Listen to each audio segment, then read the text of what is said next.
สบายดีทุกคนเด้อที่เข้ามาเบิ่งคลิปนี้เด้อเข้ามาแล้วก็อย่าลืมกดไลค์กด Subscribe ให้เด้อโอเคทุกคนคลิปนี้ก็จะมาเปิดแพ็คบ่แม่นเปิดโตะเวลาพิเศษแต้ม 6,000 แต้ม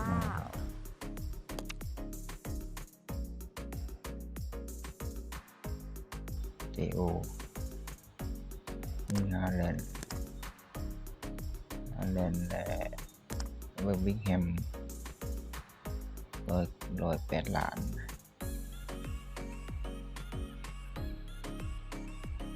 โอเคทุกคนเปิดกันเลยมาแล้วมันเรื่องแต่โอเคตัวนี้ก็มี 6,000 แต้ม1,200ก็ได้เปิดแล้วก็เปิด 6,000 แต้มนะทุกคนโอเคมาเบิ่งกันว่าสิได้อีหยังมาขอเน้นๆตั้งแต่อัปเดตเข้ามาเลยนี่ประมาณนี้มีโดอ้วนมียาเมามี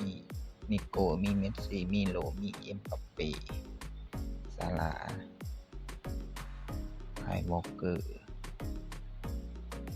หลายคนเรทก็ประมาณนี้เนาะเดท9.52% 101.3 5% มาจังหวะนี้แหละเอากันว่าจะได้ตัวดีบ่มาแล้วไผมีอองดีมีเมสซี่มีโดอ้วนมีนิโกวินเดียมเก่าเมสซี่ต้องไปเบิ่งราคาเนาะทุกคนไปเช็คราคาบางคนว่ามันสิแพงบ่เช็คมันก่อน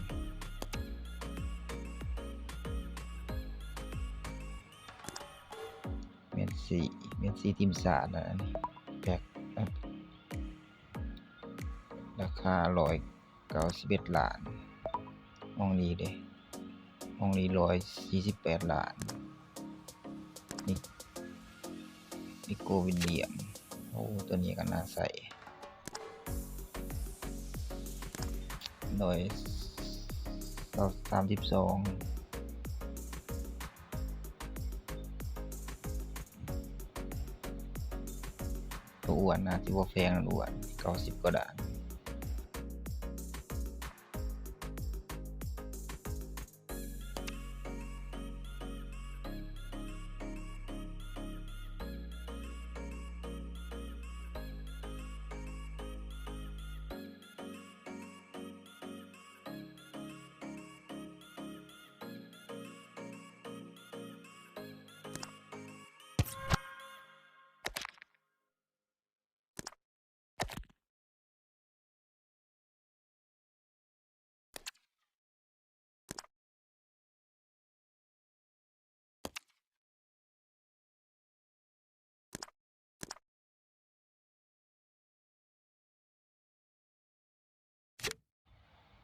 โอเคราคาโดอ้วนประมาณนี้แล้ว100 ล้านประมาณนั้น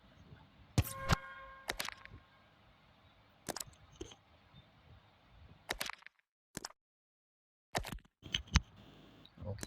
อองลีในการน่าใส่นะเร็วไวสกิลก็เรียงเร็วพร้อมเนาะความเร็วดีฝีเท้าดีตัวใช้งานราคามิดแรง300 ล้านราคามิดแรงมานี่แหละเมสซี่เด้เมสซี่290 ล้าน95 ล้านนะเมสซี่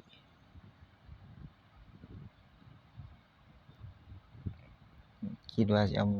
อองลีมาใส่เนาะ